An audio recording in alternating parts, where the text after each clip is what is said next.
right. Welcome to our 14th podcast of Renew Your Mind. Today we have with us our senior pastor, Paul Gruenberg. And I apologize for mispronouncing his name in the previous podcast.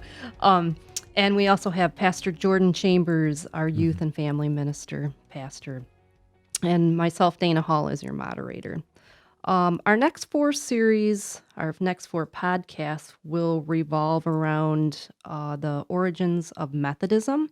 We recently had a speaker at our church, Dr. David Watson, and he spoke on several of these topics. So we thought that members would might have more questions based off of that Facebook Live session that Dr. Watson had with us. So today, I think we'll talk about origins of Wesleyism, if I pronounce that correctly. Yeah. All right. I'll let Pastor Paul. So one of the interesting things about church in general is that at the time of Christ, the church was called the Way. And it became Catholicism over time, and then it split. A major split was with the Greek Orthodox Church. And then when we get into the Reformation, we begin to experience more denominations popping up or more people breaking off of the original church and creating a new church. And within that, we can go historically and look at, I believe it was King Henry VIII. He wanted a divorce, and the Catholic Church would not give him that divorce. And so he created the Church of England, or the Anglican Church. And from that Anglican Church in the 1700s, a guy named Samuel Wesley became an Anglican priest. And he had a family. He and his wife, Suzanne, had a family, and they had like 15 kids. And of the 15 kids, one of the younger ones, was named John. So John Wesley grew up in an Anglican home, and in his understanding of church and all of that surrounds growing up in a home, he eventually grew up and maybe received a call, let's say, to go into ministry, and he eventually became an Anglican priest. But there's so much more to Wesley's story than just those simple facts. We've got to talk about mom. Suzanne Wesley was quite the lady, raising, now not 15 kids, it was I think more like 12 or 11 because of the birth rate or the death rate, infant mortality. Not all of the children who were born lived. But Suzanne was a disciplinarian. She ran the house. And there would be a time just where she would throw her apron over her head, and the kids knew that was her alone time with God, and they would leave her alone. It was, I can't imagine going into the kitchen and there your mom has her apron over her head, but you know not to disturb her. Yeah, you knew to stay away. So That's quite innovative. maybe we call them quiet times today, but that was her definition of a quiet time. And so John was raised up in a home where God was lifted up. I think Jordan and I probably have been raised in homes. Dana, in previous podcasts, you've mentioned that you didn't have a lot of church growing up. You did have some. Correct. I would say mine was probably pretty regular. I would say Jordan's was very much more like Wesley in that there was a lot of specific attention brought to God and the family, being raised in a godly home that really pushed or really instilled in the four boys character, godly character. There was those kinds of discipline. I mean, I was disciplined, I'm sure. You were disciplined too, Dana? Definitely. I remember my brother when, I won't say which one it is for his sake, but one of my brothers, when we were younger, did something. I think he was like seeing a girl or something, and that was against the rules. Oh, no.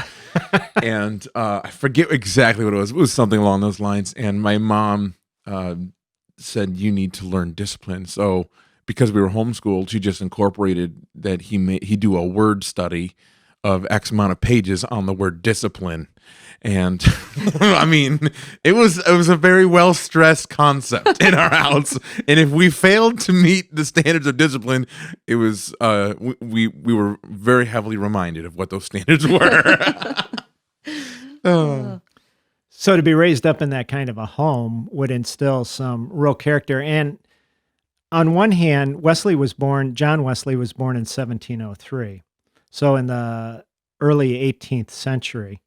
The Reformation had taken place a few centuries before, and probably the main denomination that came from the Reformation was the Lutheran denomination. And Luther, who was a monk, again, he wanted to bring renewal to the Catholic Church and pounded on the door of Wittenberg his 95 Thesis, which was basically a challenge or a desire to debate with the Catholic higher-ups some of the things that he was seeing wrong. And of course, they didn't want to have anything to do with it.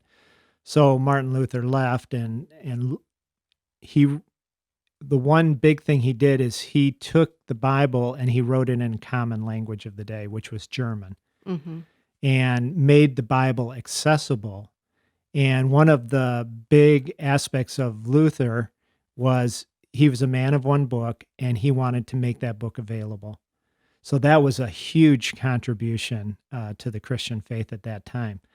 So another couple hundred years down the road, and John Wesley is born into this family where there is great discipline, great honor of God. And sometimes I want to say they didn't have the distractions we have today. There's not all that technology and stuff, but sin is sin, distraction is distraction. It doesn't matter if it comes in the form of technology and sitting in front of TVs and listening to radios, or going to the street and finding the puppet theater, or, the street market, everything, essentially sin is sin. So Wesley was born into that, and he was at the age of 3 or 5. The house caught on fire, the parsonage where his family lived, and they thought they got everyone out. And then they discovered that John Wesley was on the 3rd story window, and the house is engulfed. And so our speaker reminded us, David Watson reminded us, that the men formed a human ladder and they plucked Wesley from the fire. And he was called then a brand plucked from the burning. A brand plucked from the burning. And at that point in time, Suzanne, for sure, thought that there was a specific call on John's life, that God had saved him for a reason. And as he grew up, he would 10 years later go to Charterhouse, which is a school, and then eventually go to Oxford, where he taught Greek and philosophy.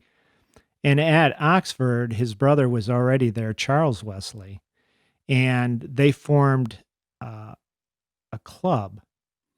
And this will be important in the future, in a future podcast when we talk about it. But it was a small club made up of John and Charles and a couple other guys. And they were intent on becoming holy men. So they got nicknamed Holy Club. They got called Methodists, which was not a term of endearment back then.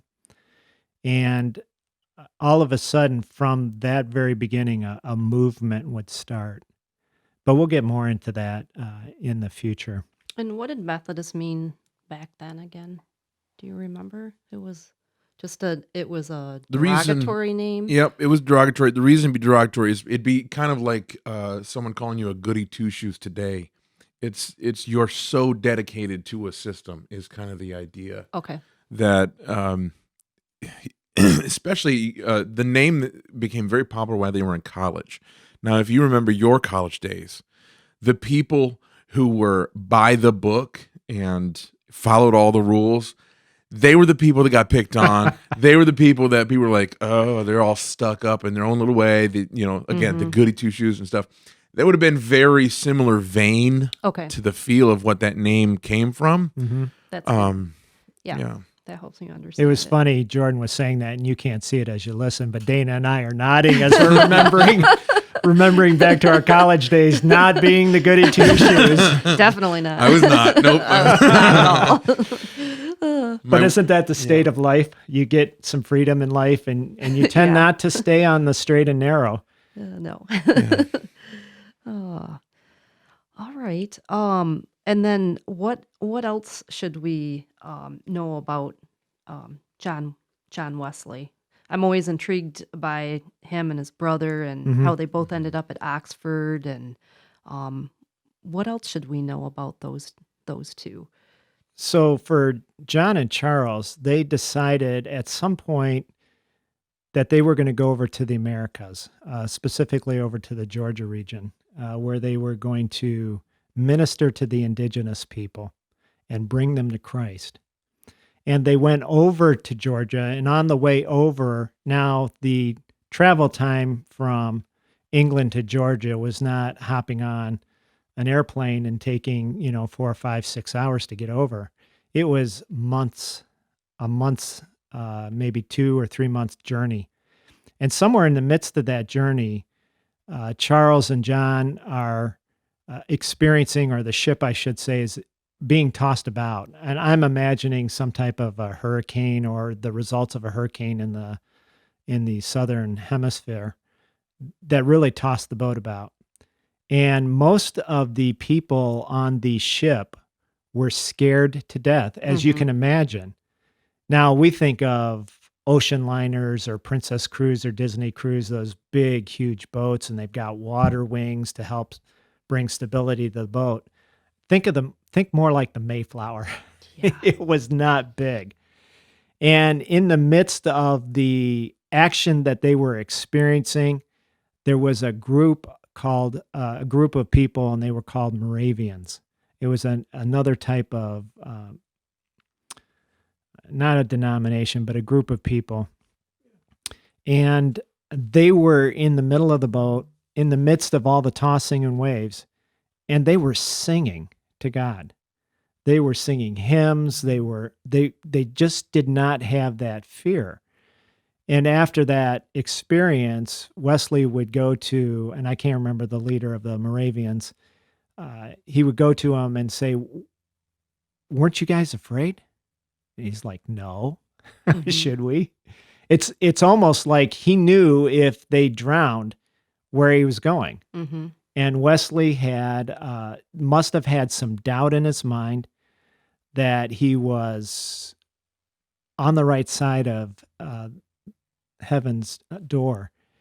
And so in that moment, that was just one of those moments that impacted Wesley. When he did get over to Georgia, they had some real difficulty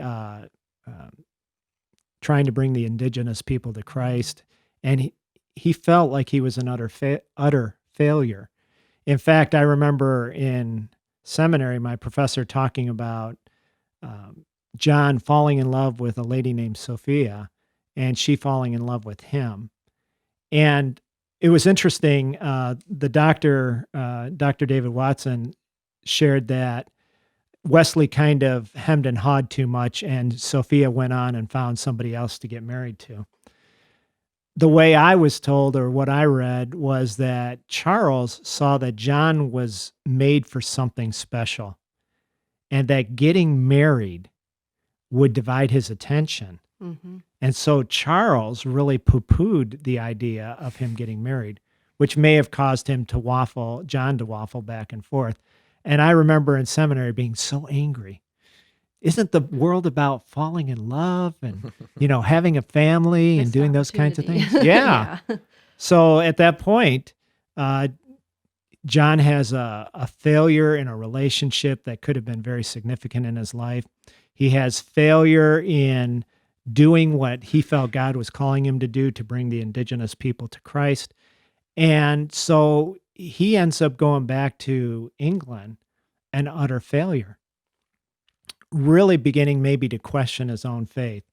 We're studying James in one of our Bible studies, and we're talking about that first chapter where it talks about having faith, and when you're tested, not being double-minded, not being tossed by the Mm-hmm. sea. And it just reminds me of how Wesley fell into that, how he had doubts, and how that caused him to, I'm guessing, to feel, because his whole life at this point has been teaching Greek and philosophy. It's been reaching out to help people come know Christ.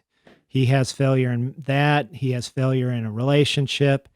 And then he's back in England, just trying to figure life out. That honestly helped me relate better to him, just as a person, thinking he thought of himself as a failure, and none of us think of him like that, Mhm. after we know more about him. But all right, I think that's probably a good place to wrap up. Well, let's Anything get to this else? one more point. Sure. Uh, his failure, when he met the Moravians, there was an understanding that faith is also experiential, that you should have an assurance of your salvation, is something that John learned. And he did not have that assurance of his salvation.